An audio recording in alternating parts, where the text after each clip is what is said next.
হাতের দিকে তাকাও। আল্লাহর বান্দা জমিন থেকে বিদায় বিদায়। টকবকে একজন যুবক মানুষ, কেউ ভাবে নাই, কেউ ভাবেও নাই।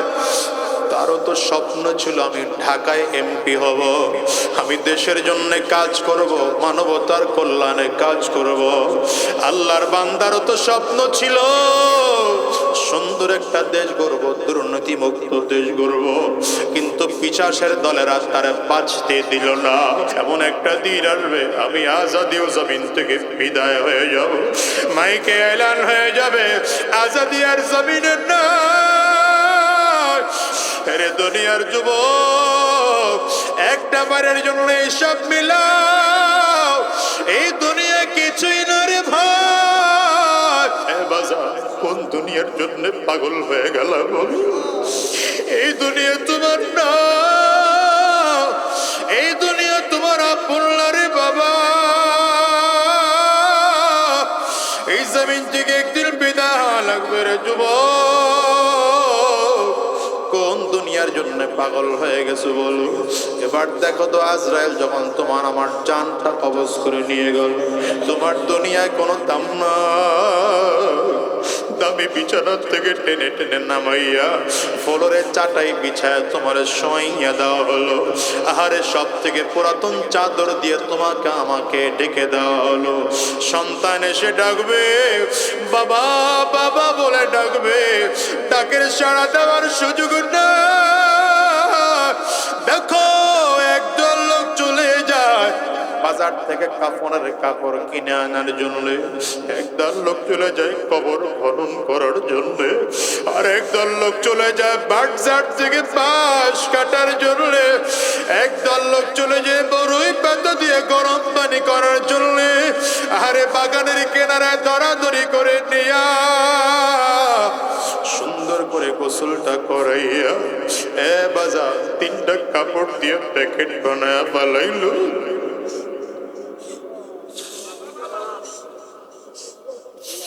মাথার মধ্যে একটা বল লাগায়, পায়ের মধ্যে আরেকটা বল লাগায়, কোমরের মধ্যে আরেকটা বান দিয়ে প্যাকেট করে ফালায় রাখলো। দেখো তো এখন তোমার কেমন দেখা যায়? একটু কল্পনার জগতে গিয়ে নিজের লাশটার দিকে একটু নিজে তাকাও, দেখো তো তোমার এখন কেমন দেখা যায়। কত রোগীর রোগীর কাপড় আজকে কিছুই নাই। আজকে সাদা কম দামে মার্কিন কাপড় দিয়ে তোমার প্যাকেট বানায়া এমন কোন মাঠের মধ্যে নিয়ে আসবে, ইমাম সাহেব সামনে দাঁড়ায় জানাজা কমপ্লিট করায় দেওয়া হবে। লাশটারে কাঁধের মধ্যে উঠাইয়া সব আস্তে আস্তে নিয়ে কবরে আনা হয়। কবরের পাশে লাশটা রাইখা তিনটা লোক টক টক করে কবরে নেমে যাবে। একজন তোমার আমার মাথায় ধরবে, একজন পায়ে ধরবে, একজন কবরে ধরবে, ধরাধরি করে আস্তে করে কবরের মধ্যে নিয়ে নামাবে। আহারে কবরের মধ্যে নামাইয়া মাথার বান খুলে দিবে, পায়ের বানটাও খুলে দিবে, কবরের বানটাও খুলে দেয়। যতই পায়ের বান খুলে দেয়, যতই মাথার বান খুলে দেয়, পা তুলে দাঁড়াইবার আর শক্তি নাই। কবরের বান খুলে দিল লাভ নাই, কবর আর সোজা করে বসার শক্তি নাই। দেখো তো তুমি আর আমি করলাম। আহারে কবরের মধ্যে রেখা একের পর একবার যখন বিছায়, একটার পরে একটা বাঁশ বিছায়া বিছায়া, আহারে তোমার আমার কবরের মধ্যে হোগলা বা চাটাই দিয়া একটার পর একটা মাটির চাপ দেয়, তোমার আমার কবরটা অন্ধকার।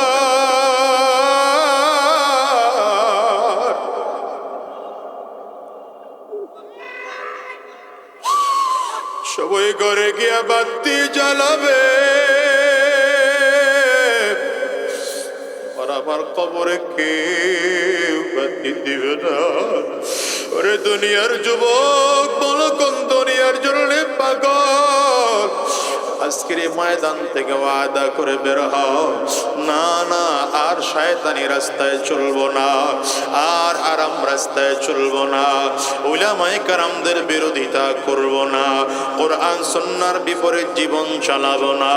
যতদিন আল্লাহর এই জমিনে বেঁচে থাকবো, ইসলামের পথে চলবো, দ্বীনের পথে চলবো, কোরআন ও সুন্নাহর পথে চলবো। উলামায়ে কেরামদের দিকে হাতটা বাড়ায় দাও, আর পাক্কা সচ্চা দিলে তওবা করে নাও, আর আমার মালিকের কাছে তওবা করো, আর ডেকে বলো আল্লাহ যতদিন এই জমিনের মধ্যে থাকবো আর হারাম রাস্তায় চলবো না, শয়তানি রাস্তায় চলবো না, গুনাহের পথে চলবো না। যতদিন এই জমিনে থাকবো তোমার দ্বীনের পথে চলবো। কারা কারা তৈয়ার আছো? দুইটা হাত উঁচা করে আমার আল্লাহর দেখাও, আওয়াজ দিয়ে চিল্লাইয়া মালিকের ডাক দাও। যদি চোখে পানি না আসে কান্নার বান্দরে ডাকো, ডানে আর বামে তাকাও, তাকাইয়া দেখো কার চোখে পানি। ওই মানুষটার দিকে তাকাইয়া নিজের নিজে ধিক্কার মারো, আর চোখের পানি পালাইয়া কাঁদো। দুনিয়ার ঘরে আগুন লাগলে যেমন পানি ছাড়া নিবানো যায় না, ওই কবরেও যে জাহান্নামের আগুন, বড় বড় সাপ, বড় বড় বিচ্ছু তোমার আমার দিকে হা করে আছে, ওটাও কিন্তু চোখের পানি ছাড়া নিবানো যাবে না। আমার মালিকের চিল্লায়া জোরে ডাক দাও আল্লাহ। ও দুনিয়ার যুবকরে বলো না কয়দিন দুনিয়া থাকবো বলো? আজকে ক্ষমতার পেছনে পাগল হয়ে গেলা, টাকা পয়সার পেছনে পাগল হয়ে দৌড়াইতেছো। এ বলো কবরে গেলে ক্ষমতাওয়ালা পরিচয় দিলে কাজ হবে না, কবরে গেলে টাকাওয়ালা বলে পরিচয় দিলে কাজ হবে না, কবরে গেলে সম্মানী বলে পরিচয় দিলে কাজ হবে না। সাবধান, আজরাইলের কাছে ক্ষমতাওয়ালার দাম নাই। গুনাহগারের সামনে যখন আজরাইল দাঁড়াবে, গুনাহগার তাকিয়ে তাকিয়ে দেখবে আজরাইল আলাইহিস সালাতু ওয়াস সালামের পা দুইটা জমিনে দেখা যায়, মাথাটা সাত আসমানের উপরে দেখা যায়। আজরাইল আলাইহিস সালাতু ওয়াস সালামের একটা হাত পৃথিবীর পূর্ব প্রান্তে দেখা যায়, আর এক হাত পৃথিবীর পশ্চিম প্রান্তে দেখা যায়। এ বাজার চক্ষুটা বন্ধ করে একটু নিজের মুরাকাবায় চলে যাও। দেখো তো তোমার আমার সামনে যখন আজরাইল দাঁড়ায় যাবে, আরে তোমার আমার সামনে যখন আজরাইল দাঁড়াবে, গুনাহগার তাকিয়ে তাকিয়ে দেখবে চক্ষু দুইটা উহুদ পাহাড়ের থেকে বড় দেখা যায়। প্রত্যেকটা পশমের গোড়ার থেকে মনে হয় জানো আগুনের ফুলকি বের হয়। আজরাইল আলাইহিস সালাতু ওয়াস সালামের ভয়ঙ্কর চেহারা দেখা গুনাহগারের রূহটা উল্টে যাবে। রূহটা করুণ নজর দিয়ে আজরাইল আলাইহিস সালাতু ওয়াস সালামের দিকে তাকায় থাকবে। আজরাইল আলাইহিস সালাতু ওয়াস সালাম গুনাহগারের রূহটার দিকে এত জোরে থাপা মারবে, কলিজার রগগুলো টাস টাস টাস টাস করে ছিঁড়ে যাবে। ওগো দয়া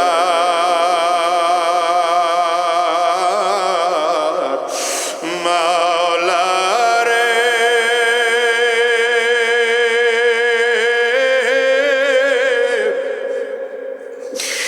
ওগো দয়ার মাবুদ রে। আল্লাহ আল্লাহ আল্লাহ। আমরা সবাই মিলে ওয়াদা করলাম আর হারাম রাস্তায় চলবো না, আর গুনাহের পথে চলবো না, আর হারাম রাস্তায় কদম বাড়াবো না। কবুল করে নাও, চিল্লায় বলো আমিন। আলহামদুলিল্লাহিল্লাযী আহাতা বিকুল্লি শাইইন ইলমা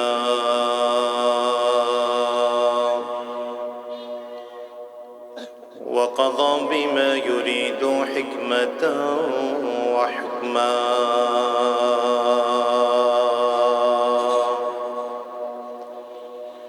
وأنعم بالنعم ابتلاء وامتحانا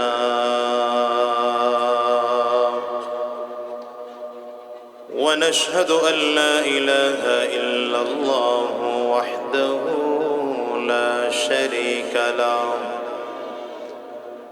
شريك له ذو الجلال والإكرام ونشهد أن محمدا عبده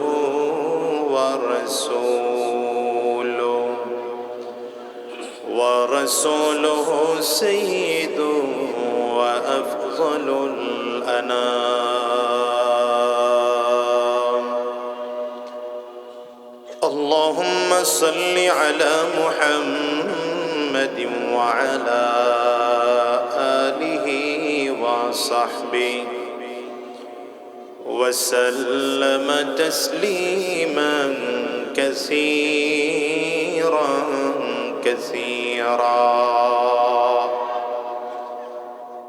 أما بعد فأعوذ بالله من الشيطان الرجيم بسم الله الرحمن الرحيم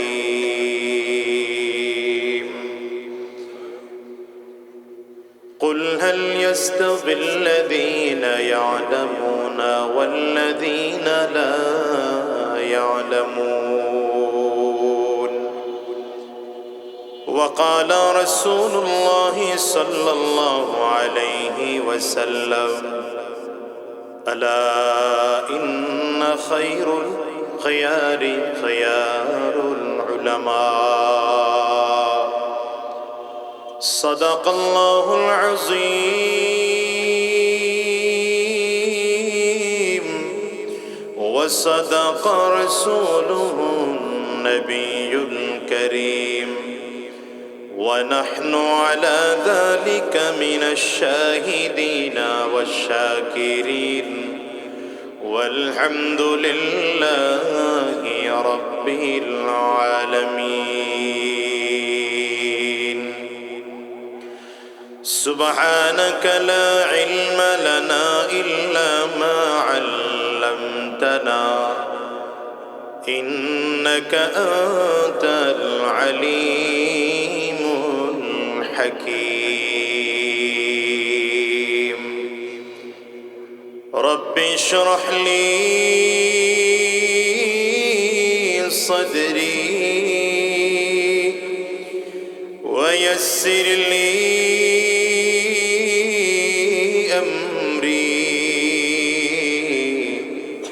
واحلل عقدة من لساني يفقه قولي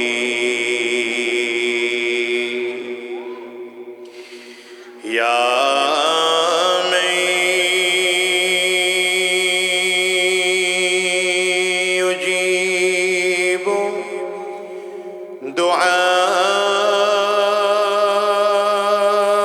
دعاء المزتر في الظلم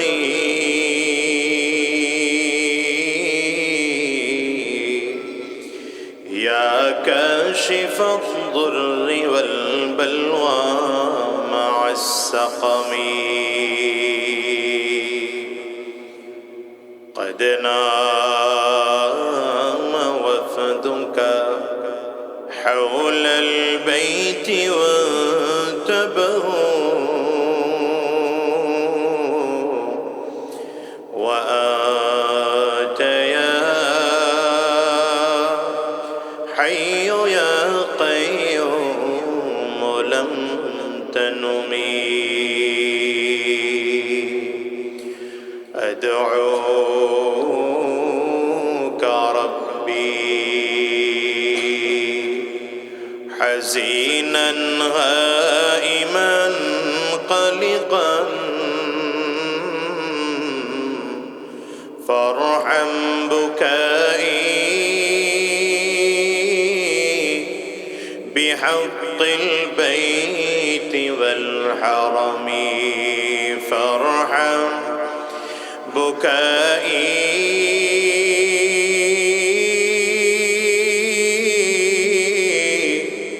بحق البيت والحرم আজকের এই কোরআনী মজলিসে জান্নাতি বাগানে ঈমানদারদের মজলিসে আল্লাহ ওয়ালাদের মজলিসে বিশেষ করে আল্লাহ পাকের জাকিরিন ও শাকিরিন বান্দাদের মজলিসে যে রব্বে করিম মৌলাই করিম আপনাকে আমাকে আসার বসার তৌফিক দান করেছেন সে মহান রব্বুল ইজ্জত ওয়াল জালালের দরবারে শুকর আদায় করি আমরা সকলেই জবান খুলে আওয়াজ দিয়ে জোরে সরে বলি আলহামদুলিল্লাহ। আওয়াজ আরো জোরে বাড়াতে হবে, তৈয়ার আছেন? মাহফিলে আসলে আওয়াজ আস্তে নয়, আস্তে আওয়াজ দিয়ে কথা বলা উচিত নয়।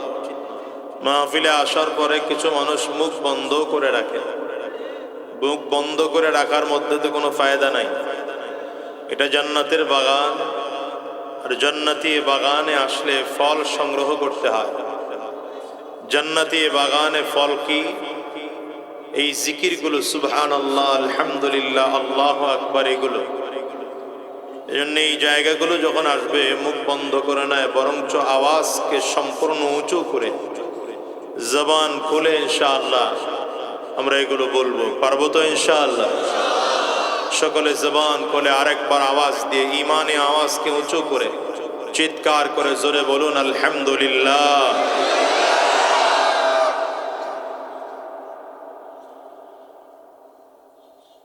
আমি যে আয়াতে কারিমা তিলাওয়াত করেছি, আল্লাহ রাব্বুল আলামিন বলেন, কুল হাল ইয়াস্তাগিল্লাযীনা ইয়া'লামুনা ওয়াল্লাযীনা লা ইয়া'লামুন। আল্লাহ তাআলা গোটা মানব জাতিকে প্রশ্ন করে নবীকে মুখাতিব করে বলছেন যে পয়গম্বর আপনি বলেন, যারা দ্বীনের ব্যাপারে জ্ঞানী আর যারা জ্ঞানী না, এই দুই দল কি কোনোদিন সমান হতে পারে? আল্লাহ তাআলা যেহেতু প্রশ্নই করেছেন এভাবে, প্রশ্নের ধরন দেখেই মনে হয় যে আল্লাহ তাআলা বুঝাইতে চাচ্ছেন যারা জ্ঞানী আর যারা জ্ঞানী না, এই দুই দল কোনোদিন সমান হতে পারে। প্রশ্ন হলো, সমাজের মানুষ কাকে জ্ঞানী মনে করে? ইলম যার মধ্যে আছে তাকে জ্ঞানী মনে করতে হবে। সাধারণত আমরা দুনিয়ার লাইনে শিক্ষিত বা দুনিয়ার লাইনে শিক্ষা অর্জন করেছে এদেরকেও জ্ঞানী মনে করি। কিন্তু আল্লাহ তাআলার কোরআনের বক্তব্য পুরো ভিন্ন। আল্লাহ পাকের কোরআন এবং নবীজির সুন্নাহর বক্তব্য হচ্ছে, একজন মানুষ দুনিয়ার লাইনে অনেক বড় শিক্ষা অর্জন করেছে, ডাক্তার হয়েছে, ইঞ্জিনিয়ার হয়েছে, অ্যাডভোকেট হয়েছে, ব্যারিস্টার হয়েছে, পাইলট হয়েছে, অথবা ব্যাংকার হয়েছে, অনেক বড় বড় শিক্ষা অর্জন করেছে, ডক্টরেট ডিগ্রি অর্জন করেছে। কিন্তু আল্লাহর কোরআন ও নবীজির সুন্নাহ পড়লে যে কথাটা বোঝা যায়, যতক্ষণ পর্যন্ত একজন মানুষ তাওহীদের শিক্ষা, রিসালাতের শিক্ষা তথা কোরআন ও সুন্নাহর শিক্ষা অর্জন করতে না পারে, আল্লাহর কোরআন ও নবীজির সুন্নাহ ততক্ষণ পর্যন্ত এই মানুষটাকে শিক্ষিত মানুষ বলে না। আপনারা আসতে বললেন কেন? সন্দেহ আছে? সন্দেহ না থাকলে জোরে বলেন, ঠিক না বেঠিক? অবশ্য আপনারা জোরে না বললেও এটা ঠিক, বললেও ঠিক, না বললেও ঠিক। কারণ কোরআন যেটাকে ঠিক বলেছে, আপনার আমার ঠিক বলার দ্বারা কিছুই আসে আর যায় না। কিন্তু আপনি আমি ঠিক বললে অন্তত এতটুকু হবে যে কোরআন যেটাকে ঠিক বলেছে আমরাও সেটাকেই সমর্থন করে ঠিক বললাম। বিপরীত দিকে একজন মানুষ দুনিয়ার লাইনের কোনো শিক্ষা তার কাছে নাই, কিন্তু তার মধ্যে তাওহীদের শিক্ষা আছে, রিসালাতের শিক্ষা আছে, কোরআন ও সুন্নাহর জ্ঞান তার মধ্যে আছে। আল্লাহ এবং তার রাসূলের পরিভাষায়, কোরআন সুন্নাহর পরিভাষায় এই মানুষটা গোটা সমাজের মধ্যে সব থেকে শ্রেষ্ঠ শিক্ষিত মানুষ। এর বাস্তব উদাহরণ আমার আপনার নবী সরওয়ারে দো আলম আকায়ে নামদার তাজদার মদিনা আহমদ মুজতবা মোহাম্মদ মুস্তাফা, জোরে আওয়াজ দিয়ে জবান খুলে বলেন সাল্লাল্লাহু আলাইহি ওয়াসাল্লাম। বলেন তো আমার নবী পৃথিবীর কোন মাদ্রাসায় পড়েছেন? কথা বলে না। পড়েছেন স্কুলে, কলেজে, ইউনিভার্সিটিতে। দুনিয়ার কোন উস্তাদের কাছে আমার নবী লেখাপড়া করেন নাই। আমার নবীর কোন উস্তাদ জমিনে ছিল না। কেন ছিল না? অনেকগুলো কারণ হতে পারে। দুইটা কারণ আপনাদেরকে বলি। এক নম্বর কারণ, যদি নবীজির কোন উস্তাদ থাকতো জমিনে, মক্কার কাফির ও মুশরিকরা বলতো আরে মুহাম্মদ আগের থেকেই শিক্ষিত, এই কোরআন মুহাম্মদ নিজেই বানিয়েছে। আল্লাহ বলেন এই ইলজাম বা এই তুহমত কেউ যেন আমার নবীকে দিতে না পারে, এজন্য আমি আল্লাহ তাআলা দুনিয়ার কারো কাছে আমার নবীকে লেখাপড়ার সুযোগই দেইনি। দ্বিতীয় নম্বর, যদি আমার নবীর কোনো উস্তাদ হতো তাহলে স্বাভাবিক নিয়মে আমাদের সমাজে ছাত্রের সম্মান বেশি হয় না উস্তাদের সম্মান বেশি? উস্তাদের সম্মান বেশি। যদি আমার আল্লাহ তাআলা আমার নবীকে দুনিয়ার কারো কাছে লেখাপড়া করাতেন তাহলে আল্লাহ তাআলার পরেও নবীজির মাঝখানেও কাউকে একজন সম্মানিত মনে করা লাগতো। যেহেতু আমার নবীকে আল্লাহ তাআলা উস্তাদ হিসেবেই পাঠিয়েছেন, নবীজি নিজেই বলেন বুইস্তু মুআল্লিমা, আমাকে গোটা জাতির উস্তাদ বানিয়ে পাঠানো হয়েছে। উস্তাদকে আর কে বা পড়াবে? এজন্য আল্লাহ তাআলা আমার নবীকে দুনিয়ার কোনো স্কুল, কলেজ, ইউনিভার্সিটি, মাদ্রাসা, এমনকি উস্তাদের কাছে লেখাপড়া করার সুযোগই দেন নাই। যদিও নবীজি দুনিয়ার কারো কাছে লেখাপড়া করেন নাই, কিন্তু আমার নবী একজনের কাছে লেখাপড়া করেছেন। বলেন তিনি কে? আঙ্গুল উঁচা করে চিৎকার করে জোরে বলেন।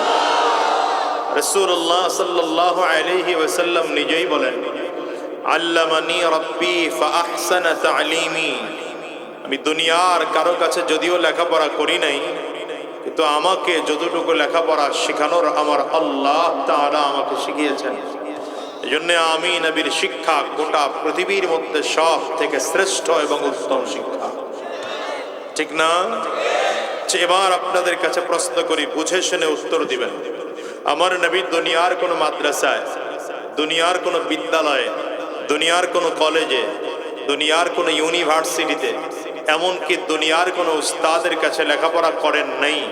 কিন্তু আপনি যদি গোটা পৃথিবীর শিক্ষিত মানুষদের তালিকা করেন, বলেন সেখানে কি আমার নবীর নামটা সবার উপরে দিবেন? হ্যাঁ, আপনি মুসলমান হয়তো এই জন্য দিবেন। আচ্ছা, এই তালিকা যদি খ্রিস্টানরা করে, তারা কি আমার নবীর নামটা উপরে দিবে? অনেকে মাথা উল্টা দিকে নাড়ে, বুঝে নেই। দিবে না? দিবে। দিবে না শুধু, দিয়েছে। বুঝেন নাই কথা?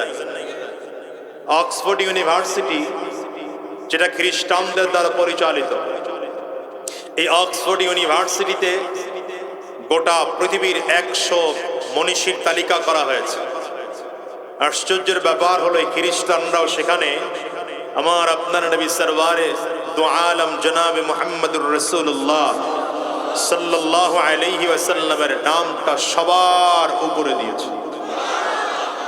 তার মানে আমার নবী দুনিয়ার কোথাও লেখাপড়া করেন নাই, কিন্তু এরপরেও গোটা পৃথিবীর মানুষ একথা স্বীকার করতে বাধ্য যে আমার নবী গোটা পৃথিবীর মধ্যে শ্রেষ্ঠ শিক্ষিত মানুষ। ঠিক কিনা? আওয়াজ করে জোরে বলে। এই জন্য বলেছি রাসূলুল্লাহ সাল্লাল্লাহু আলাইহি ওয়াসাল্লাম আল্লাহ পাকের কাছে শিক্ষা গ্রহণ করে নবীজির উস্তাদ আল্লাহ তাআলা নিজে হয়ে আল্লাহ তাআলা আমার নবীকে ছাত্র বানিয়ে গোটা পৃথিবীর মানুষকে শিক্ষা দেওয়ার জন্য যতটুকু জ্ঞান আমার নবীর সিনাতে দেওয়ার দরকার ছিল আল্লাহ ততটুকু পরিপূর্ণ জ্ঞান আমার নবীকে আল্লাহ দিয়েছেন।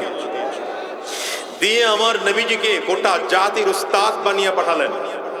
এখন আমার নবী গোটা জাতির ব্যাপারে বলেন বুইস্তু মুআল্লিমা, আমি গোটা জাতির উস্তাদ। আল্লাহর নবীকে আল্লাহ কেন পাঠিয়েছেন? নবীজি নিজেই বলেন আমাকে গোটা জাতির উস্তাদ বানিয়ে প্রেরণ করা হয়েছে। সুবহানাল্লাহ বলবেন না? গোটা জাতির উস্তাদ হয়ে আমার নবী কি শিক্ষা দেবেন জাতিকে? এটাও নবীজি নিজেই বলেন বুইস্তু লিউতাম্মিমা মাকারিমাল আখলাক, আমাকে গোটা জাতিকে উত্তম চরিত্রের ট্রেনিং দেওয়ার জন্য জমিনে প্রেরণ করা হয়েছে। তাহলে একটা সহজ কথা বুঝেন, আমার নবীকে গোটা জাতির মাঝে উস্তাদ বানিয়ে পাঠানো হলো।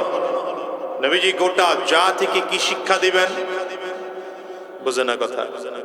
উত্তম আখলাক শিক্ষা দিবেন। বলেন কি শিক্ষা দিবেন? উত্তম আখলাক শিক্ষা দিবেন।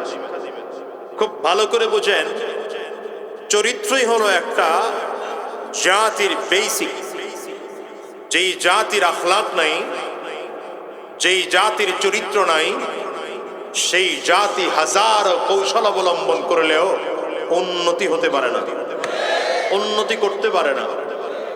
কিন্তু যেই জাতি চরিত্রবান হয়েছে, আখলাকওয়ালা হয়েছে, সেই জাতি দুনিয়ার মধ্যে আজ হোক কাল হোক মাথা উঁচু করে দাঁড়াবেই, কেউ তাকে দাবিয়ে রাখতে পারবে না।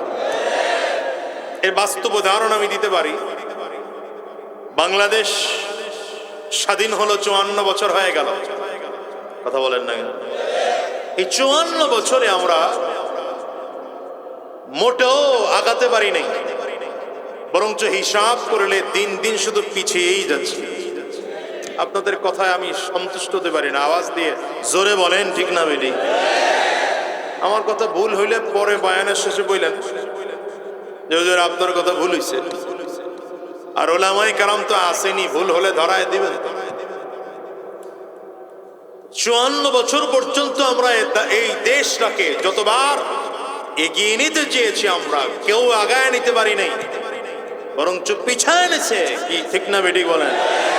এই পিছিয়ে যাওয়ার একমাত্র কারণ আপনি যদি খুঁজে দেখেন, এই জাতির আখলাক ভালো না। একমত? বলেন না, বলেন না, বলেন না? একমত। কিন্তু ভিন্ন দিকে তাকান, আজ থেকে 1450 বছর আগের গল্প বলছি। কত বছর আগের? যেই যুগে ইন্টারনেট ছিল না, টেলিফোন ছিল না, ফ্যাক্স ছিল না, মোবাইল ছিল না, ভিডিও কলের ব্যবস্থা ছিল না, গুগল ছিল না, প্রযুক্তির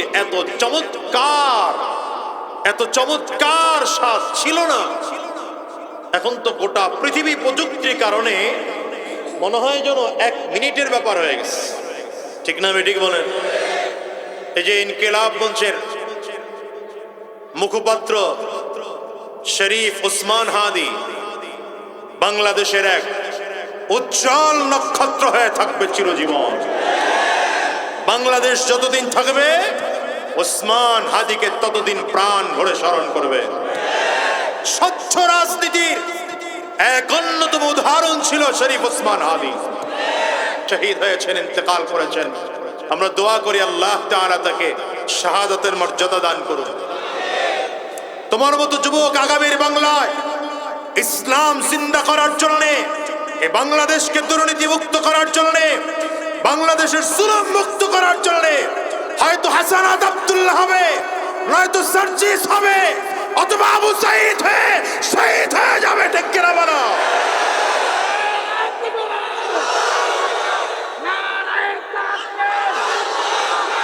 তো যদি এটা আজ থেকে 1450 বছর আগে ব্যাপারটা এমন হতো যে বাংলাদেশেই ঢাকার ওই প্রান্তে একজন মানুষ মারা গেছে, তো এই প্রান্তে খবর পৌঁছতে হলে লম্বা সময় লাগতো। প্রযুক্তির কল্যাণে আমরা এটা শুনতে পেরেছি, বহু দূরের জায়গা আমাদের কাছে করে দিয়েছে। কিন্তু আমি যে গল্প আপনাদেরকে শোনাচ্ছি এটা কত যুগের কথা? কথা বলে না তো? 1450 বছর আগের কথা। রাসূলুল্লাহ সাল্লাল্লাহু আলাইহি ওয়াসাল্লাম মদিনাতুল মুনাওয়ারায় গিয়ে ইসলামী রাষ্ট্র কায়েম করলেন। কথা কয় না? আমার নবী রাষ্ট্রপ্রধান ছিলেন, এটা আপনাদের বিশ্বাস হয় না? না, এটা ভুলে গেছেন তো ইতিহাস আপনার।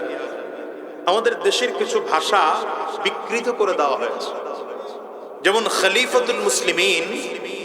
খলিফা শব্দটাকে বিকৃত করে এখন খলিফা কারে বানাইছে? দর্জিরে। কথা বলেন না কেন? কারে বানাইছে? দর্জিরে খলিফা বানাইছে, এটা হলো খলিফা। অথচ খলিফাতুল মুসলিমিন হচ্ছেন মুসলিম জনগোষ্ঠীর প্রধান প্রতিনিধি। যিনি রাষ্ট্রের প্রধান থাকবেন তাকে খলিফাতুল মুসলিমিন বলা হয়। কাজী, কাজীর পরিচয় কি আমাদের দেশে? বিবাহ রেজিস্ট্রার। কথা বলেন না কেন? কি রেজিস্ট্রার? বিবাহ রেজিস্ট্রারকে কাজী বলে। 1450 বছর আগের কথা বলছি, যে যুগে ইন্টারনেট ছিল না, টেলিফোন ছিল না, ফ্যাক্স ছিল না, প্রযুক্তির এত আপডেট সিস্টেম থিওরি ছিল না, এমনকি মানুষ এগুলো কল্পনাও করতে পারে নাই। সেই যুগে আমার নবী রাষ্ট্রপ্রধান ছিলেন। নবীজি মদিনাতে গিয়ে ইসলামী রাষ্ট্র পরিচালনা করেছেন। নবীজির রাষ্ট্র পরিচালনার ধরে নেন 10 বছর। কত বছর? নবীজি ইন্তেকালের পরে আবু বকর সিদ্দিক রাদিয়াল্লাহু আনহু, ভাঙা মাসটুকু বাদ দিলাম, 2 বছর রাষ্ট্র পরিচালনা করেছে। ভাঙাটা বাদ দিয়ে আবু বকর সিদ্দিক রাদিয়াল্লাহু আনহু, ভাঙাটুকু বাদ দিলে 2 বছর। 10 আর 2 কত হলো? 12 বছর। হযরত ওমর ফারুক রাদিয়াল্লাহু আনহু রাষ্ট্র পরিচালনা করেছেন 10 বছরেরও অধিক। আলোচনার সুবিধার্থে 10 বছর ধরে নিলাম, তাহলে 10 আর এদিকে কত হলো? কিন্তু হযরত ওমর রাদিয়াল্লাহু আনহুর শাসন আমলের মাঝামাঝির অবস্থা বলবো। তার মানে ধরে নেন 10 থেকে 5 মাইনাস করে দেন, তাহলে 12 আর 5 কত হলো? মাত্র 17 বছর ইসলামী খেলাফা মদিনাতে প্রতিষ্ঠিত ছিল। মদিনার অবস্থা এই ছিল, মানুষ যাকাতের সম্পদ নিয়ে দাঁড়িয়ে থাকতো। দেওয়ার লোকের অভাব ছিল না। দিবে কাকে? নেওয়ার লোক খুঁজে পাওয়া যেত না। নেওয়ার লোক খুঁজে পাওয়া যেত না। এটা কবের কথা বলছি? এই যুবকরা বলো, কবের কথা বলছি? 1450 বছর আগে। যেই যুগ অ্যানালগের উপরে অ্যানালগ ছিল, আর এখন তো মাশাআল্লাহ ডিজিটালের উপরে ডিজিটাল। কথা কন না কেন? এখন তো খালি ডিজিটাল বাংলা না, মাঝে মাঝে শুনতাম সোনার বাংলা। হ্যাঁ, প্রথম হলো সবুজ বাংলা, এরপরে সোনার বাংলা, এরপরে না না না বহুত পরে, এরপরে হলো কি বলে ডিজিটাল বাংলা, এরপরে আধুনিক বাংলা, এখন আবার তো সেদিন শুনলাম স্মার্ট বাংলা। এই জাতিটারে খালি স্বপ্ন দেখায় দেখায় এরা দেশটারে শেষ করে ফেলছে। রাগ করেন না কেউ, রাগ করেন। রাসূলুল্লাহ সাল্লাল্লাহু আলাইহি ওয়াসাল্লাম ইসলামী খেলাফা কায়েম করলেন। মাত্র 17 বছরের অবস্থা এই ছিল যে যাকাতের টাকার সম্পদ নিয়ে মানুষ দাঁড়িয়ে থাকতো। দিবে কাকে? নেওয়ার লোক খুঁজে পাওয়া যেত। আর আমাদের অবস্থা মাশাআল্লাহ, কথা কন না কেন? হ্যাঁ, চুরি থামাইতে বললাম না, চুরি বন্ধ করতে পারলাম না। এদেশে বাংলাদেশ থেকে নাকি 17 বছরে 28 লক্ষ কোটি টাকা খালি পাচার হয়েছে।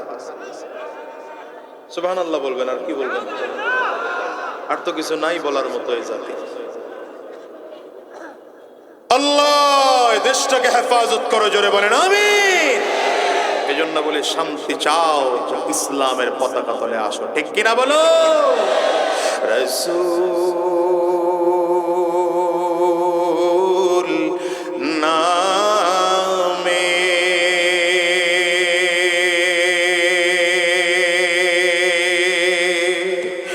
কে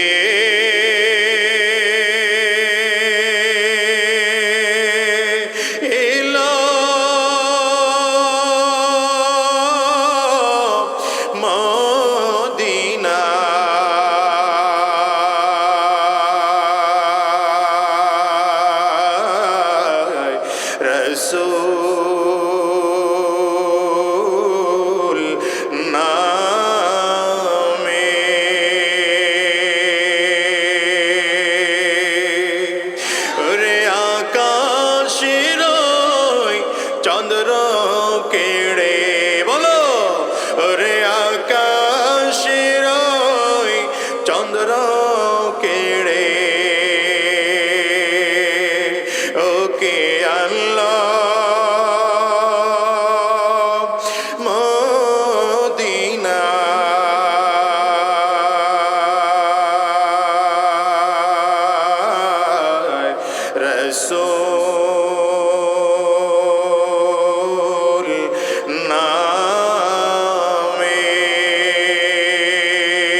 রাসূল নামে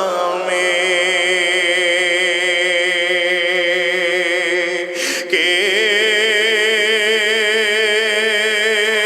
এলো মদিনায় রাসূল নামে।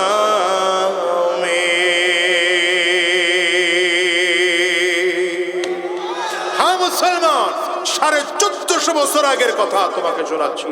যেই যুগে এত উত্তম অবস্থা কেন হলো, এত চমৎকার অবস্থা কেন হলো, একটাই মাত্র কারণ, সেই যুগের মানুষ নবীজির সোহবতে গিয়ে আখলাক ওয়ালা হয়েছে। বলেন কি হয়েছে? আরো জোরে চিল্লায় বলেন কি হয়েছে? এই যুগের মানুষের কাছে সব আছে, আখলাক নাই। আর সেই যুগের মানুষের কাছে কিচ্ছু ছিল না, আখলাক ছিল। ঠিক না? আপনি দেখেন, যেই জাতির কাছে আখলাক নাই, সেই জাতি কোনোদিন উন্নতি করতে পারবে না। ধরে নেন, আল্লাহ না করুক কোনোদিন ঢাকাতে এলিভেটেড এক্সপ্রেস ওয়ে করা হলো, এটা মনে করেন ধ্বংস হয়ে গেল, ভেঙে চুরে চুরমার হয়ে গেছে। এটাকে নতুন করে নির্মাণ করা সম্ভব না? সম্ভব না? কথা বলে না? মেট্রো রেল ধ্বংস হয়ে গেল, শেষ হয়ে গেল, এটাকেও কোনো না কোনো ভাবে আবার নতুন করে রিকনস্ট্রাকশন করা সম্ভব না? সম্ভব না? ধরে নেন পদ্মা ব্রিজ জলোচ্ছ্বাসের কারণে ধ্বংস হয়ে গেল, আল্লাহ না করুক, কিন্তু এটাকেও কোনো না কোনো ভাবে রিকভার করা সম্ভব কি সম্ভব না? বাংলাদেশ থেকে যেই পরিমাণ টাকা পাচার হলো, এই টাকাগুলো যে কোনো না কোনো ভাবে অর্থনীতির সংকট কোনো না কোনো ভাবে কাটিয়ে ওঠা সম্ভব। কিন্তু বাংলাদেশের মানুষের চরিত্রের যে অবক্ষয় হয়েছে, এদেশের মানুষের আখলাক যে নষ্ট হয়ে গিয়েছে, এদেশের মানুষের চরিত্রের অধঃপতন হয়েছে, আগামী 50 বছর চরিত্রের ট্রেনিং দিলেও এই জায়গায় ফিরে আসা সম্ভব। আরো আশ্চর্যের খবর কি জানেন? এদেশের মানুষের ভুল থিওরি যেটাই দেখেন, আমি এতক্ষণ ধরে বুঝাইতে পারলাম কিনা জানি না, নবীজি সাল্লাল্লাহু আলাইহি ওয়াসাল্লামের গোটা জিন্দেগিতে একটা ব্রিজ করার ইতিহাস নাই, কালভার্ট নির্মাণ করার ইতিহাস নাই, রাস্তা নির্মাণ করার ইতিহাস নাই, কোন বাড়ি বিল্ডিং করার ইতিহাস নাই, বড় বড় অট্টালিকা নির্মাণ করার ইতিহাস নেই, বরঞ্চ বিল্ডিং ভেঙে দেওয়ার রেকর্ড আছে। ঠিক কিনা বলেন? কথা বলা কি বলে রেকর্ড নেই, কিন্তু সাহাবায়ে কারামদের আখলাকের কারণে দেশটা এত উন্নতি হয়েছে। ঠিক না? আমার দেশের মানুষকে চরিত্রবান বানানোর কোনো ট্রেনিং নাই। আশার বাণী শুনিয়ে যাই, চরিত্রবান বানানোর ট্রেনিং দিচ্ছেন এই সকল উলামায়ে কেরাম। এই সকল উলামায়ে কেরাম। আলেমদের তো দাম দিতে জানলেন না, আলেমদের দাম দিতে জানলেন না। এখনো এই দেশে মদিনার থেকে তো আমরা কত দূরে, এরপরও এই দেশের মানুষ এখনো সভ্য, এখনো ভদ্র, এখনো ভালো, এখনো নামাজ সম্পর্কে জানে, রোজা সম্পর্কে জানে, ইসলাম সম্পর্কে জানে, সভ্যতা চেনে, জিনা থেকে দূরে আছে। এদেশের যুবকদের মাথায় এখনো টুপি দেখা যায়, সুন্নতি পোশাক দেখা যায়। ভার্সিটির সন্তানগুলো এখনো নারে তাকবীরের স্লোগান দেয়। আপনি হিসাব করে দেখবেন এর পেছনে অবদান এই উলামায়ে কেরামদের রয়েছে। আপনি এটাকে অস্বীকার করতে পারবেন না, যেহেতু এটা উলামায়ে কেরামদের মাহফিলের আয়োজন। আপনারা তো অনেকেই মনে করেন হুজুররা তো খালি বসে বসে খায় আর ঘুমায়, আমগো সমাজের বোঝা। তাদের ব্যাপারে বলছি, আলেমরা সমাজের বোঝা? এই ভাই বলেন, আলেমরা সমাজের বোঝা? আপনার মসজিদের ইমাম সাহেবকে আপনি বেতন দেন, এজন্য বোঝা মনে করলেন না? বলেন কয় টাকা বেতন দেন আপনারা? ঢাকার শহর, এটা তো রাজধানী, এখানের মসজিদের ইমাম সাহেবদের কয় টাকার সুযোগ সুবিধা আছে? আমার এদেশের ডাক্তার সাহেবের ইনকাম কি আপনি বলেন? এখানে ডাক্তার সাহেবরা আছেন না? রাগ করেন, রাগ করেন না, কথাটা বুঝেন, পর্যালোচনা করছি। তাদের ইনকাম কি বলেন? ডাক্তার সাহেবের ইনকাম কি? রোগী দেখবে, ভিজিট দিবে। কথা বলেন না কেন? এই ডাক্তার সাহেব শুধুমাত্র রোগীর থেকে ভিজিট নিয়ে আর ওই চিকিৎসা নামের রিপোর্টের নাকি বলে টেস্ট করানোর পার্সেন্টেজ নিয়ে কোটিপতি হয়ে গেল। আপনি কোনোদিন তো ডাক্তারকে বলেন নাই যে আপনি সমাজের বোঝা। দেখছেন ওয়াজ কিন্তু সব বিরুদ্ধে যায়, আওয়াজে বুঝতেছেন তো? বিরুদ্ধে গেলেও আজকে কথা বলবো, এটা বাস্তবতা, বুঝতে হবে আগে। কারো বিরুদ্ধে বলছি না, কারো বিরুদ্ধে নিবেন না, পর্যালোচনা বুঝেন, ঠান্ডা মাথায় বুঝেন। আমার সাথে কারো দুশ্মনী নেই, আপনাদের এলাকায় কারো সাথে আমার দুশ্মনী নেই। বিষয় কি বোঝার চেষ্টা করেন। বলেন ইঞ্জিনিয়ার সাহেবের ইনকাম কি? এদেশের ইঞ্জিনিয়ার সাহেবদের ইনকাম কি? তারা আপনার বাড়ির প্ল্যান পাস করে দেয়, সরকারের রাস্তার প্ল্যান পাস করায় দেয়, কেমন কতটুকু রড দিবে, কি করবে, কোন জায়গায় কি ঢালাই দিবে, এটা করে দেয়। বিনিময়ে আপনি টাকা দেন। আপনি তো কোনোদিন ইঞ্জিনিয়ার সাহেবকে বললেন না আপনি সমাজের বোঝা। কথা বলেন না কেন? এদেশের অ্যাডভোকেট সাহেবদের ইনকাম কি? অ্যাডভোকেট সাহেব আপনাকে আইনের ব্যাপারে সহায়তা করে, আপনি তাকে লক্ষ লক্ষ টাকা ভিজিট দেওয়ার জন্য প্রস্তুত হয়ে থাকেন। আপনি তো কোনোদিন বলেন না যে অ্যাডভোকেট সাহেব আপনি সমাজের বোঝা। আলেমরে 5,000 টাকা বেতন দিয়ে এখন হুজুর আপনি সমাজের বোঝা, তার মানে আলেম কি কাজ করে আপনি সেটা বুঝেন। আলেম কি কাজ করে আপনি সেটা বুঝেন নাই। মনে রাখবেন, মনে রাখবেন, আলেমরা সমাজ গঠনের মূল কাজ করছে। এই সমাজ গঠনের বেসিক কাজ উলামায়ে কেরাম করছে। উলামায়ে কেরাম না থাকলে জাতি বহু আগে ধ্বংস হয়ে যেত, ঠিক কিনা বলো? ছোট্ট কথা মনে পড়ে গেছে, বলে ফেলি। বিবাড়িয়ার ফখরে বাঙ্গার নামে পরিচিত ছিলেন মৌলানা তাজুল ইসলাম সাহেব রহমতুল্লাহ আলাইহি। নাম শুনেছেন? যুবকরা নাম শুনবে না, শোনার কথা নয়, এজন্য জিয়ার আওয়াজ কম।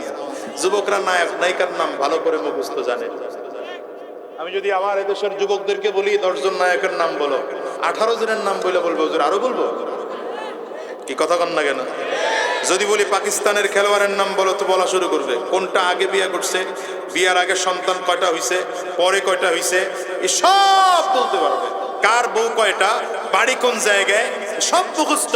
তো এই যুবককে যদি জিজ্ঞাসা করি বাংলাদেশের বর্তমান সময় 5 জন মুহাদ্দিসের নাম বলো, বলতে পারবে না। 5 জন আলেমের নাম বলো, বলতে পারবে না। 5 জন মুফাসসিরের নাম বলো, বলতে পারবে না। 5 জন শায়খুল হাদিসের নাম বলো, বলতে পারবে না। 5টা মাদ্রাসার নাম বলো, বলতে পারবে না। এই যুবককে যদি বলি 5 জন সাহাবীর নাম বলো, বলতে পারবে না। যদি যুবককে বলি 5 জন নবীর নাম বলো, আমার দেশের যুবক বলতে পারবে না। কত কপাল পড়া তুমি চিন্তা করেছো? তোমার শিক্ষার কি দাম আছে বলো? তুমি একটা লম্বা মোবাইল চালাও, এই মোবাইলের দাম কি আছে বলো?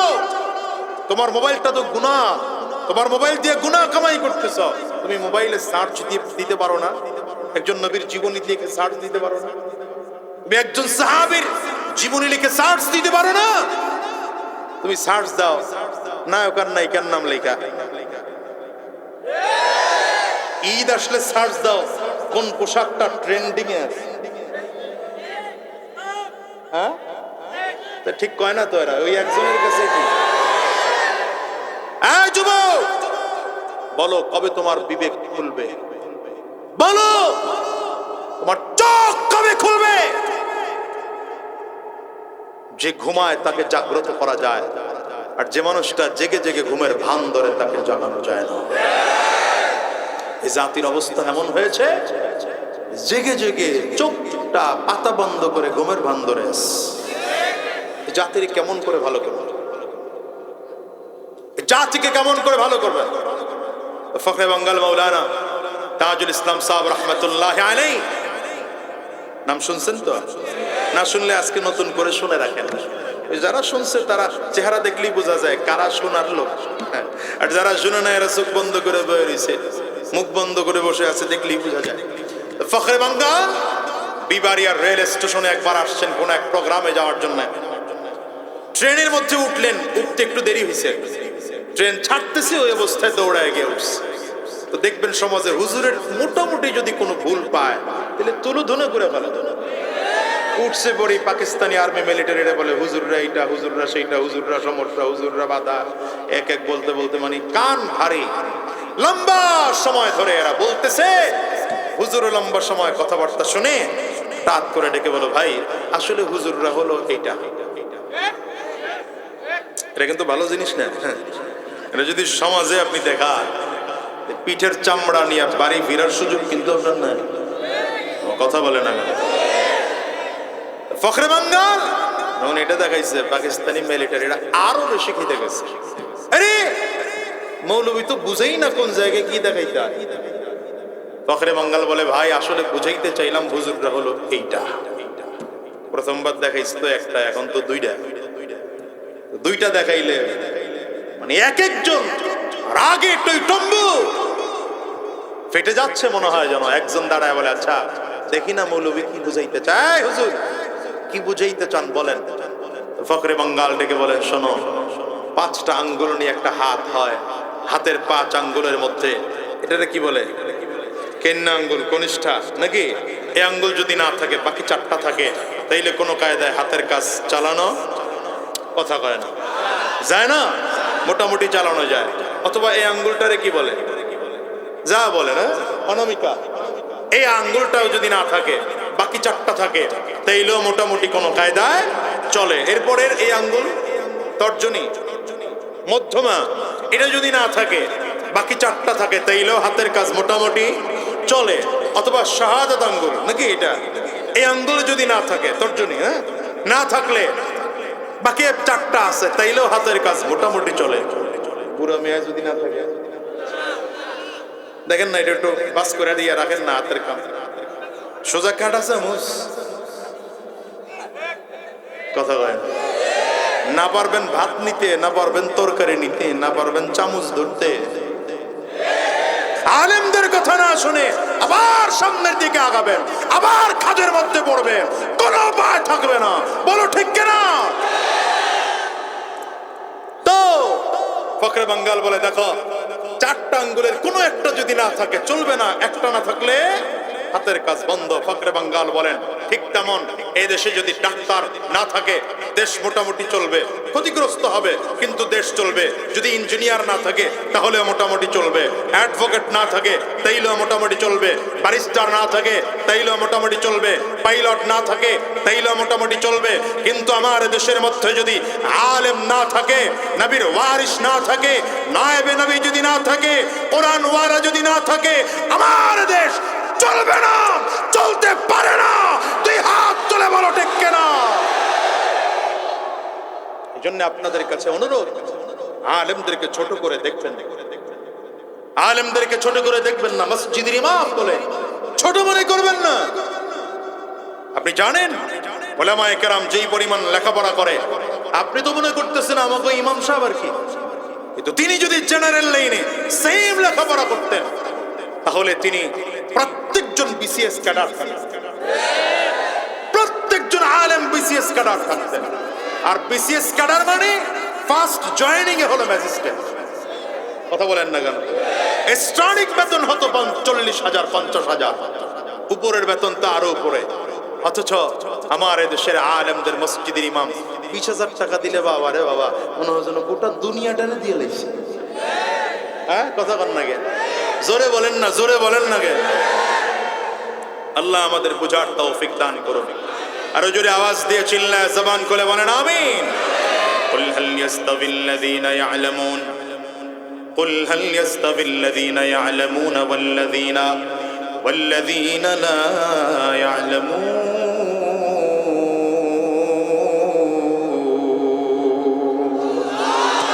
এজন্য রব্বে কারীম গোটা দুনিয়ার মানুষকে লক্ষ্য করে বলেন, এ দুনিয়ার মানুষ শোনো, আমি আল্লাহ তাআলা তোমাদের কাছে প্রশ্ন করি, যাদের মধ্যে কোরআন ও সুন্নাহর জ্ঞান আছে আর যাদের মধ্যে কোরআন ও সুন্নাহর জ্ঞান নাই, যারা আলেম আর যারা আলেম না, এই দুই দল কোনোদিন সমান হতে পারে না।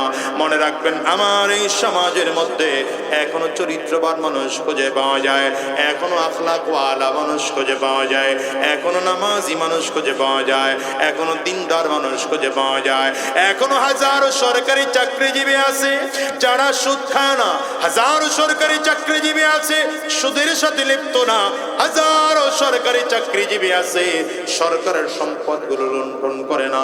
খুঁজে দেখবেন এই মানুষটার সাথে কোনো আলেমের সাথে হয়তো সম্পর্ক আছে, অথবা হাক্কানি কোনো পীর মাশায়েখের সাথে সম্পর্ক আছে, অথবা জামাতে তাবলীগের হক জামাতের সাথে সম্পর্ক আছে, অথবা কোনো আলেম মসজিদের ইমামের সাথে সম্পর্ক আছে।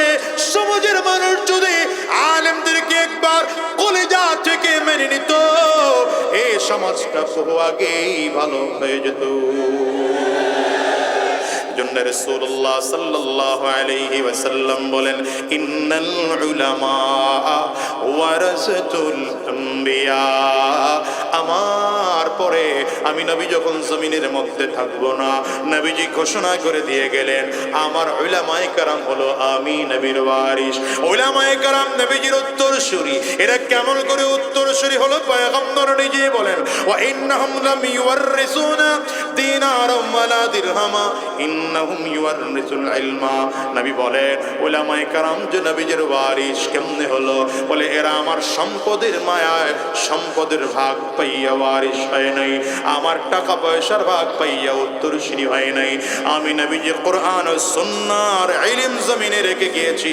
এই কোরআন ও সুন্নাহর ইলম পেয়ে পেয়ে আমার উলামায়ে কেরাম আমার ওয়ারিস হয়েছে। এই জন্য যুবক তোমাদেরকে বলে যায়, ভালো করে শোনো, ভার্সিটিতে বড় অসুবিধা নাই, দুনিয়ার যত জেনারেল লাইনে পড়ো তাতেও কোনো অসুবিধা নাই, কিন্তু তোমাদেরকে বলে যাই, আলেমদেরকে সমাজের বোঝা মনে করবে না, বরঞ্চ আলেমদের কাছে যাও, দিন শিখো, হালাল হারামের মধ্যে পার্থক্য করতে জানো, সত্য মিথ্যার মধ্যে পার্থক্য করতে শিখো, ভালো মন্দের মধ্যে পার্থক্য করতে শিখো। আলেমদের কাছে গিয়া গিয়া নিজের জীবনটাকে সুন্দর করে দ্বীনি সাজে সাজাও, কোরআন ও সুন্নাহর সাজ দিয়ে সাজাও। কারণ তুমি কিয়ামতের ময়দানে যদি দাঁড়ায় বলো, আল্লাহ আমি বিশাল অ্যাডভোকেট, লাভ হবে না। কথাটা এই সাউন্ডটা বাড়ায় রাখো ভাই। আল্লাহর আদালতে দাঁড়ায় যদি বলো আমি বিশাল বড় অ্যাডভোকেট, এই পরিচয় দিলে আল্লাহর আদালতে কাজ হবে না। যদি বলো আমি বড় বিশাল বড় পাইলট, কাজ হবে না। যদি বলো আমি বিশাল বড় ব্যাংকার, কাজ হবে না। যদি বলো আমি বিশাল বড় ডাক্তার, কাজ হবে না। আল্লাহর আদালতে দাঁড়াইলে খেয়াল করে দেখবা, সেদিন আল্লাহর নবীর সাথে সোহবতওয়ালা মানুষ যারা আছে, যাদের আখলাকগুলো ভালো ছিল, দুনিয়ায় থাকা অবস্থায় গুনাহে লিপ্ত ছিল না, কিয়ামতের ময়দানে এই মানুষগুলোর দাম বেড়ে যাবে। আরে পার্থক্যের কারণে আবু জাহাল আর আবু বকরের মধ্যে পার্থক্য হয়েছে। কথা বলে, আবু জাহাল আর আবু বকরের মধ্যে পার্থক্য কেন?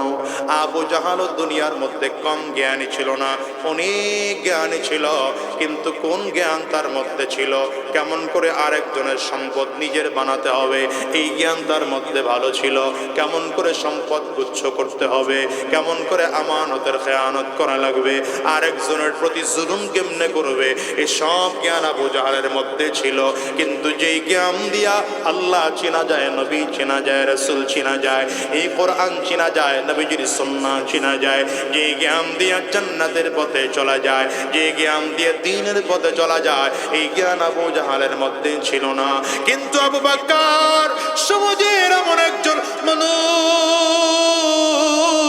দুনিয়াতে থাকা অবস্থায় আমার নবীজির সাথে থেকে এমন একজন দামি মানুষ হয়েছে, জিবরিলের মাধ্যমে আমার নবীর কাছে আল্লাহ তাআলা সালাম জানাইয়া আবু বকরের কাছে পাঠায়।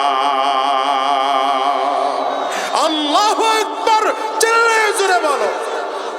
আবার নবী সাহাবায়ে কেরামদেরকে ডেকে বলেন, সাহাবীরা, ইন্নী লা আরাফু রাজুলান বিইসমিহি ওয়া বিইসমি আবিহি ওয়া উম্মিহি লায়াতি বাবাম মিন আবওয়াবিল জান্নাহ। পয়গম্বর বলেন, হে সাহাবীরা, আমি এমন একজন লোকের নাম জানি, তার বাবার নামটাও জানি, তার মায়ের নামটাও জানি, আমি নবী তার বংশ পরিচয় ভালো করে জানি। এই মানুষটা যখন কিয়ামতের ময়দানে জান্নাতের গেট দিয়ে ঢুকতে থাকবে, জান্নাতের 8টা দরজা একসাথে খুলে দেওয়া হবে। জান্নাতের 8টা দরজার মধ্যে প্রত্যেকটা দরজায় লাল গালিচা বিছাইয়া ফেরেশতারা কাতার করে দাঁড়িয়ে যাবে আর মারহাবা মারহাবা বলে নিমন্ত্রণ জানাবে। সাহাবায়ে কেরাম অধীর আগ্রহে বসে আছেন। কেমন দামি মানুষ, আমরা তার নামটা জানতে চাই, নবী আমার নাম বলেন না। হঠাৎ করে সালমান ফারসি রাদিয়াল্লাহু আনহু মুরব্বি সাহাবী দাঁড়ায় গেলেন, পয়গম্বর এমন দামি মানুষটাকে আমরা তার নামটা জানতে চাই। নবী আমার ডেকে বলেন, নামটা জানতে চাও তাইলে জেনে নাও লোকটার কেউ নয়, লোকটা আমার সাহাবী আবু বকর। আল্লাহু আকবার বলো। ফজরের নামাজের পরে আমার নবী সাহাবায়ে কেরাম দিকে ফিরেছেন। সাহাবায়ে কেরামদের দিকে ফিরে ডেকে বললেন, সাহাবীরা ভালো করে শোনো, ইন্নী রাআইতু কসরান ফি নাওমি। এ সাহাবীরা, আজকে রাতের বেলায় আমি স্বপ্নের মধ্যে একটা দামি বিল্ডিং দেখলাম। দামি বিল্ডিংটা 4টা দেওয়াল দিয়ে তৈরি করা হয়েছে। বলেন কয় দেওয়াল? নবী বলেন এর মধ্যে একটা দেওয়াল তৈরি করা হয়েছে রূপা দিয়া, একটা দেওয়াল তৈরি করা হয়েছে স্বর্ণ দিয়া, একটা দেওয়াল তৈরি করা হয়েছে জবরদস্ত পাথর দিয়া, একটা দেওয়াল তৈরি করা হয়েছে ইয়াকুত পাথর দিয়া। পয়গম্বর ডেকে বলেন, এই জান্নাতের বিল্ডিংটা তৈরি করতে গিয়ে গাঁথুনি করার জন্য মাঝখানে কোনো বালুয়াট সিমেন্ট ব্যবহার করা হয় নাই, ব্যবহার করা হয়েছে মিশক আর আন্দর। নিচের ফ্লোরটা বানানো হয়েছে জাফরান দিয়া। নবী আমার বলেন, এত দামি বিল্ডিং দেখে জিজ্ঞাসা করলাম, লিমান হাদা, এত সুন্দর দামি বিল্ডিংটা কার? একজন এসে বললেন, ফাতাম মিন কুরাইশ। আল্লাহর ফেরেশতা দাঁড়ায় বলে, এটা কুরাইশ বংশের একজন যুবকের। নবী আমার বলেন, জানান্তু ইন্নী মিন কুরাইশ ওয়া ইন্নাহু লি। আমি মনে মনে চিন্তা করলাম, আমিও তো কুরাইশ বংশের একজন যুবক, তাইলে মনে হয় জান্নাতের বাড়িটা আমার জন্যই বরাদ্দ করা। নবী আমার বলেন, চিন্তা করে এক কদম 2 কদম সামনে বাড়াইলাম। হঠাৎ করে আল্লাহর ফেরেশতা সামনে দাঁড়ায় বললেন, পয়গম্বর এই বাড়ি আপনার নয়, এই বাড়ি আপনার সাহাবী ওমরে। নবী আমার ডাক দেয়, এরে উসমান, ইন্না লিকুল্লি নবিয়্যিন রাফীকুন ফিল জান্নাহ, ফিল জান্নাহ। পয়গম্বর ডেকে বলেন, এরে উসমান, সব নবীদেরকে জমিন থেকে বিদায় নেওয়ার পরে জান্নাতের মধ্যে একজন সাথী দেওয়া হবে, বন্ধু দেওয়া হবে, সঙ্গী দেওয়া হবে। জান্নাতের মধ্যে আমি নবীর সাথী আর সঙ্গী যে থাকবে সে আর কেউ নয়, সে হবে তুমি উসমান। জোরে বলা যাবে না আল্লাহু আকবার। নবী আমার ডাক দেয়, এরে আলী শোনো, জান্নাতের মধ্যে তোমার বাড়িটা আমি নবীর একদম বরাবর সামনেই দেওয়া হবে। হযরত আলী রাদিয়াল্লাহু আনহু বলেন, পয়গম্বর আমার বাড়িটা আপনার বাড়ির সামনে হবে না পিছনে হবে, আমার সেটা জানার বড় বেশি দরকার না। আমার জানার সব থেকে বড় বিষয় পয়গম্বর, দুনিয়াতে থাকা অবস্থায় দিলটা যখন খারাপ হয়ে যায়, আপনার সুন্দর চেহারাটার দিকে তাকাইলে দিল ভালো হয়ে যায়। আমার দিলে যখন পেরেশানি হয়, আমার দিলটার মধ্যে যখন খারাপ অবস্থা হয়, আপনার সুন্দর চেহারার দিকে তাকালে দিলটা ভালো হয়ে যায়। পয়গম্বর জান্নাতের মধ্যে থাকা অবস্থায় যদি আপনার সুন্দর চেহারা দেখতে মনে চায়, এমন কোন ব্যবস্থা থাকবেই নি যে আপনার সুন্দর চেহারা দেখা যাবে। নবী আমার ডাক দেয়, আলী রে, আমি তোমারে বলি, আমার আল্লাহ তোমার জান্নাতের বাড়িটা এমন সুন্দর করে সেটিং আর ফিটিং করে দিবে, জানালার পর্দা সরাইবা, দরজার পর্দা সরাইবা। জানালার পর্দা সরাতে দেরি হবে, দরজার পর্দা সরাতে দেরি হবে, আমি নবীর সুন্দর চেহারা দেখতে দেরি হবে না। দুনিয়ার মুসলমান সাহাবায়ে কেরামদের কাছে তো প্রিয় কাজই ছিল এইটা, আমার নবীর চেহারার দিকে তাকিয়ে থাকা। এই জন্য আবু বকর সিদ্দিক ডাক দেয়, পয়গম্বর গোটা দুনিয়ার মধ্যে আমার কাছে 3টা জিনিস সব থেকে প্রিয়। আল্লাহু আকবার। জোরে চিল্লায় বলো আল্লাহু আকবার। আবু বকর সিদ্দিক বলেন, পয়গম্বর আমার কাছে গোটা দুনিয়ার মধ্যে তিনটা জিনিস প্রিয়, এর মধ্যে এক নম্বর প্রিয় আন-নাজরু ইলা ওয়াজহি রাসূলিল্লাহ। ওগো নবী আমার কাছে এক নম্বর প্রিয় আপনার চেহারার দিকে তাকায় থাকা আমার কাছে সব থেকে প্রিয়। দ্বিতীয় নম্বর প্রিয় ইনফাকু মালি আলা রাসূলিল্লাহ, আমার যত সম্পদ আছে আপনার জন্য খরচ করা আমার কাছে সব থেকে প্রিয়। আবু বকর সিদ্দিক বলেন, পয়গম্বর আমার কাছে তিন নম্বর প্রিয় আমার একটা বাচ্চা মেয়ে আছে, নাম তার আয়েশা। আমার খুব মনটা চায় আমার এই মেয়েটাকে আপনার কাছে বিয়ে দেব। আল্লাহু আকবার, চিল্লায়ে বলো না। সাহাবায়ে কেরামদের আমার নবীর জন্য কত মায়া, কত দয়া, নিজের সন্তানের থেকে আমার নবীকে বেশি ভালোবাসে। এজন্য আমার নবী কয়, লা ইউমিনু আহাদুকুম হাত্তা আকুনা আহাব্বা ইলাইহি মিন ওয়ালিদিহি ওয়া ওয়ালাদিহি ওয়ান নাসি আজমাইন। পয়গম্বর বলেন, যতক্ষণ পর্যন্ত তোমার বাবার চেয়ে, তোমার মায়ের চেয়ে, তোমার সন্তানের চেয়ে, পরিবার পরিজনের চেয়ে, ভিন্ন হাদিসে আমার নবী বলেন, যতক্ষণ পর্যন্ত তোমার নিজের জীবনের চেয়ে আমি নবীকে বেশি ভালোবাসা দিতে না পারবা, ততক্ষণ পর্যন্ত পাক্কা ঈমানদার হওয়া যাবে না। আল্লাহু আকবার বলো। নবী নবী করে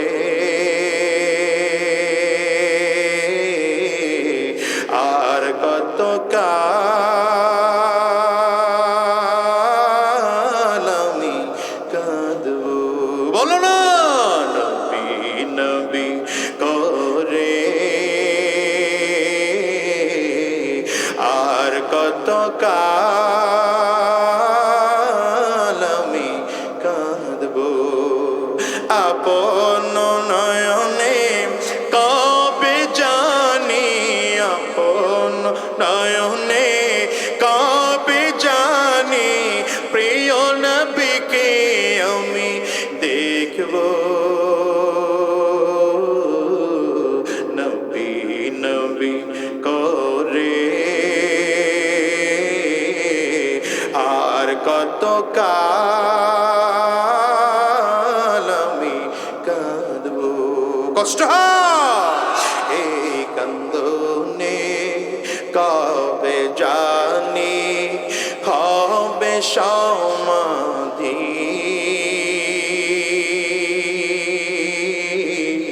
কেঁদে কেঁদে বুকের মাঝে বয়েছে নদী, এই কান্দনে কবে জানি হবে সমাধি, কেঁদে কেঁদে বুকের মাঝে বয়েছে নদী, সেই নদী কেঁদে বলে, সেই নদী কেঁদে বলে সাগর বানাবো। নবী নবী করে আর কত কাল আমি কাঁদব। এ দুনিয়ার মুসলমানরা, সাহাবায়ে কেরাম ছিল আমার নবীর পাগল, ঠিক কিনা? আওয়াজ করে চিল্লায় বলো না।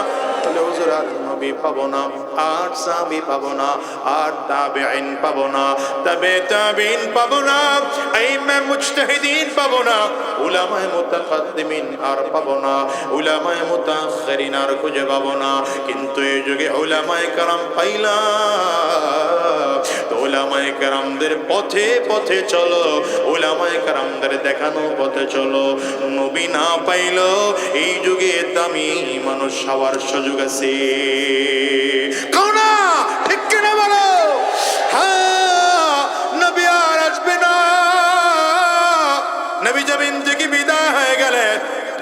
জমিন থেকে আমার নবী বিদায় হয়ে গেলেন।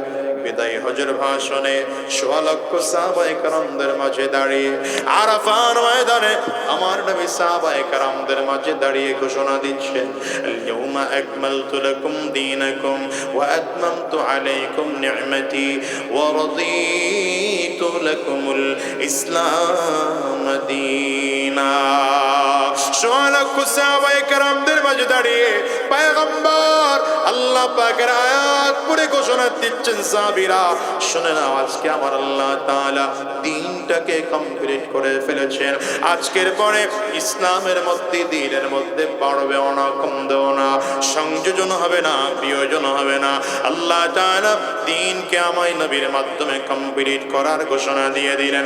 সাহাবায়ে কেরাম আমার নবীর কণ্ঠে দ্বীন কমপ্লিট হওয়ার ঘোষণা শুনে সাহাবায়ে কেরামরা আনন্দে আপ্লুত, আবেগ আপ্লুত হয়ে গেলেন। কোন কোন সাহাবী একজন আর একজনের কপালের মধ্যে গিয়ে চুমা লাগায়, কেউ কারো বুকের সাথে বুক মিলায় আর ডেকে বলে, ভাই আমাদের রক্তেরই বিনিময়ে বুঝি আজকে দ্বীন কমপ্লিট হয়ে গেল। কোন কোন সাহাবীর জীবনের বিনিময়ে বুঝি দ্বীন কমপ্লিট হয়ে গেল। সাহাবায়ে কেরাম যখন এমন করে করে চমৎকার করে আনন্দ করে হঠাৎ করে ময়দানের কিনারায় দাঁড়িয়ে দেখেন আবু বকর সিদ্দিক রাদিয়াল্লাহু আনহু চোখের পানিগুলো ফেলে ফেলে কান্না করে। সাহাবায়ে কেরাম দাঁড়ায় বলে, ভাই আবু বকর, কে তুমি চোখের পানি ফেলে কাঁদো?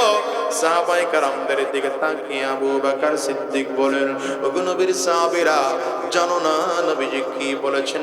খেয়াল করো নাই, নবী না বলেছেন আজকে দ্বীন কমপ্লিট করে দেওয়া হলো। তার মানে ঘোষণার দ্বারা বোঝা যায় আমার নবীকে আল্লাহ তাআলা জমিনে পাঠিয়েছিলেন দ্বীন কমপ্লিট করে দেওয়ার জন্য। দ্বীন কমপ্লিট হয়ে গেল, তার মানে আর আমার নবী বেশি দিন জমিনের মধ্যে থাকবেন না। অল্প দিনের মধ্যে আমার নবী জমিন থেকে বিদায় হয়ে যাবে। আবু বকর সিদ্দিক কান্না করেন আর বলেন, নবীর সাহাবীরা কেমন করে থাকবো তোমরা বলো? আমার নবী যদি জমিন থেকে বিদায় হয়ে যায়, আমি নবী কেমন করে থাকবো? আমার নবী মক্কায় ছিলেন, আমি আবু বকর মক্কায় ছিলাম। আমার নবী মদিনায়, আমি আবু বকর মদিনায় ছিলাম। আমার নবী হিজরতে রওনা, আমি আবু বকর হিজরতের রাতে রওনা করেছি। পাহাড়ের গুহায় ওইটা সাপ আমাকে কামড় দিয়েছে, আমি আবু বকর তারপরও পা সরাই নাই, কারণ আমার নবী যে সুন্দর চেহারাটার দিকে আমি আবু বকর তাকিয়েছিলাম। বলো আজকে আমার নবী যদি জমিন থেকে বিদায় হয়ে যায়, আমি আবু বকর দুনিয়ায় কেমন করে থাকবো, কেমন করে থাকবো? এই জন্য আমার কান্না, আমার হাসি নাই। সাহাবায়ে কেরামরা আবু বকর সিদ্দিকের কান্না থেকে তারাও কান্না শুরু করলেন। মুহূর্তের মধ্যে সোয়া লক্ষ সাহাবায়ে কেরামদের চোখে পানি চলে আসলো। প্রত্যেকটা সাহাবী চোখের পানি ফেলে ফেলে কান্না করেন। আমার নবী উঁচু জায়গায় দাঁড়ায় সাহাবায়ে কেরামদের লক্ষ্য করে বলেন, এর সাহাবীরা শোনো, কোন নবীরা জমিনে থাকতে পারেন নাই, আমি নবীও জমিনে থাকতে পারবো না। তবে আমি নবী জমিন থেকে বিদায় হয়ে যাব, অন্যান্য নবীদের মতো নয়। হযরত মুসা আলাইহিস সালাম জমিন থেকে বিদায় হয়ে গেলেন, তার ধর্ম জমিন থেকে বিদায়। অন্যান্য নবীরা জমিন থেকে বিদায় হয়ে গেলেন, তাদের ধর্মীয় গ্রন্থ জমিন থেকে বিদায়। পয়গম্বর ডেকে বলেন, সাহাবীরা শোনো, আমি নবী জমিন থেকে বিদায় হয়ে যাব, আমি নবীর দ্বীন কিন্তু জমিন থেকে বিদায় হবে না। আমি নবীর ধর্মীয় গ্রন্থ কোরআন জমিন থেকে বিদায় হবে না। আমি নবী যদিও জমিন থেকে বিদায় হয়ে গেলাম, কিন্তু আমার পরে তোমাদের মাঝে দুটো জিনিস রেখে গেলাম, তার রক্ত ফীকুম আমরাইন লান তাদিল্লু মা তামাসসাকতুম বিহিমা কিতাবাল্লাহ ওয়া সুন্নাত রাসূলি। পয়গম্বর বলেন, তোমাদের মাঝে দুটো জিনিস রেখে গেলাম। এক নম্বর আমার আল্লাহ পাকের কোরআন রেখে গেলাম, দ্বিতীয় নম্বর নবীজির সুন্নাহ রেখে গেলাম। দুনিয়ার মানুষ ভালো করে শোনো, আল্লাহর পয়গম্বর আমাদেরকে বলেন এই কোরআন ও সুন্নাহটাকে যদি তোমরা মজবুত করে আঁকড়িয়ে ধরে রাখতে পারো, জিন্দেগি ভর কোনোদিন তোমরা পথভ্রষ্ট হবে না। তবে সাবধান করে বলি শোনো, কোরআন সুন্নাহকে শরীয়তের ভাষায় বলা হয় কিতাবুল্লাহ, আর আল্লাহ পাকের মনোনীত ব্যক্তি বড়কে বলা হয় রিজালুল্লাহ। এক যুগ এমন ছিল যেই যুগে রিজালুল্লাহর দায়িত্ব পালন করেছেন আমার নবী।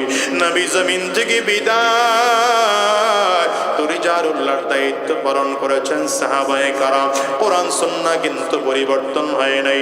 সাহাবায়ে কারাম এক এক করে করে সব জমিন থেকে বিদায় হয়ে গেলে কিতাবুল্লাহ কিন্তু পরিবর্তন হয় নাই। রিজালুল্লাহর দায়িত্ব পালন করেন তাবিঈন। তাবিঈনরাও এক এক করে করে জমিন থেকে বিদায়। এখন রিজালুল্লাহর দায়িত্ব পালন করেন তবে তাবিঈন। কিতাবুল্লাহ কিন্তু পরিবর্তন হয় নাই। তবে তাবিঈনরাও জমিন থেকে বিদায়। রিজালুল্লাহর দায়িত্ব পালন করেন আইম্মায়ে মুজতাহিদিন। কিতাবুল্লাহ কিন্তু পরিবর্তন হয় নাই। তবে আইম্মায়ে মুজতাহিদিনরাও চলে গেলেন। এবার রিজালুল্লাহর দায়িত্ব পালন করেছেন উলামায়ে মুতাকাদ্দিমিন। উলামায়ে মুতাকাদ্দিমিন জমিন থেকে বিদায় হয়ে গেলেন। কিতাবুল্লাহ পরিবর্তন হয় নাই। রিজালুল্লাহর দায়িত্ব পালন করেন উলামায়ে মুতাআখিরিন। এরাও জমিন থেকে বিদায় হয়ে গেলেন। কিতাবুল্লাহ কিন্তু পরিবর্তন হয় নাই। যুগের পরিবর্তনে বাবা কিতাবুল্লাহ যদিও পরিবর্তন হয় নাই, রিজালুল্লাহ যুগে যুগে যুগে যুগে পরিবর্তন হয়েছে। আমি প্রায় বলি, আজকেও বলি, বাংলাদেশের সিচুয়েশনে একটা সময় এমন ছিল গোটা আলেম সমাজের মুকুটবিহীন সম্রাট এমন কোন চেয়ারে বসে উলামায়ে কেরামরা তোমাদেরকে দ্বীনের কথা বলে বলে শোনাইতেন। ওই হাজী শরীয়তুল্লাহ রাহমাতুল্লাহি আলাইহি তোমাদেরকে এমন কোন চেয়ারে বসে দ্বীনের কথা বলে শোনাইতেন। আল্লাহর বান্দা জমিন থেকে বিদায় হয়ে গেলেন।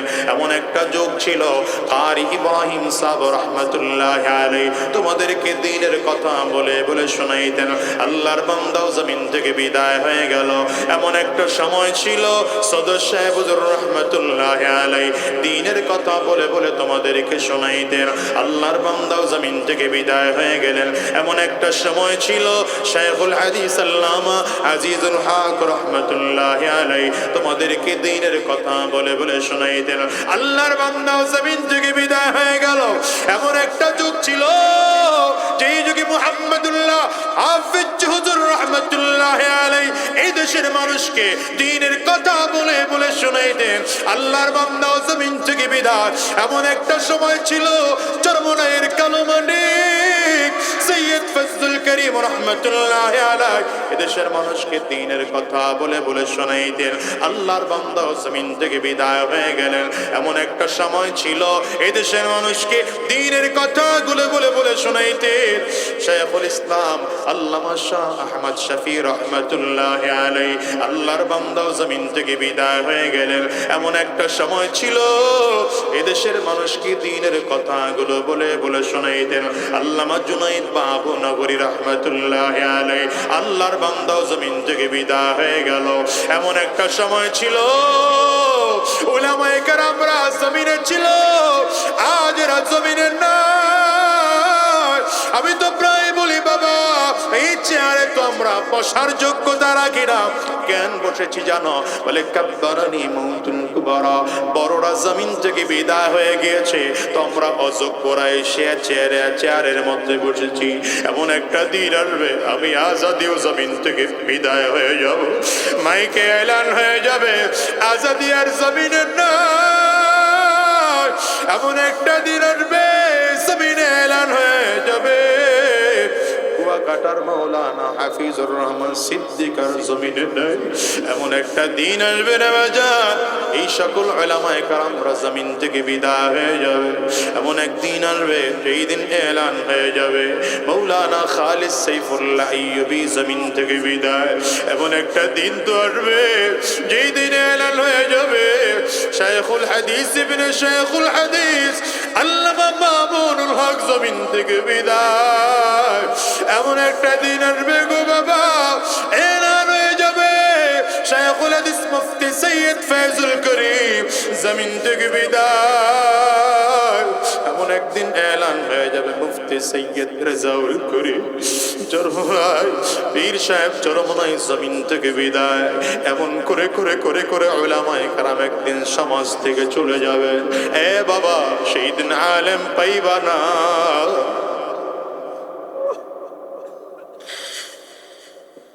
হয়তো এই মাহফিল ঠিকই চলবে, কিন্তু এমন একদিন আসবে এই মজলিসের উলামায়ে কেরামদের মধ্যে কেউ হয়তো থাকবে না। হ্যাঁ বাজার, ভালো করে হিসাব মিলাও। নবীর সুহবতে সাহাবায়ে কেরাম যাওয়ার কারণে যেমন করে সাহাবায়ে কেরাম ছিলেন জান্নাতের মেহমান, এই তুমি আর আমিও যদি নবী পাইলাম না, সাহাবী পাইলাম না, তাবিঈন পাইলাম না, তবে তাবিঈন পাইলাম না, এই যুগের উলামায়ে কেরামদের কাছে গিয়া গিয়া যদি দিন শিখতে পারি, তোমার আমার সম্মান আল্লাহর কাছে পারবে কি পারবে না?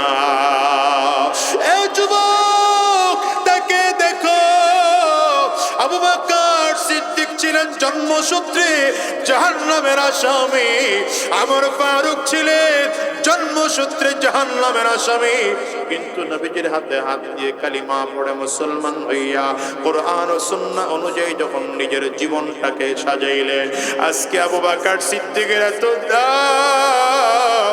যদি আবু বকর সিদ্দিক জমিন থেকে বিদায়, কিন্তু দেখো আমার নবীর পাশে আবু বকর সিদ্দিকের কবর হয়েছে।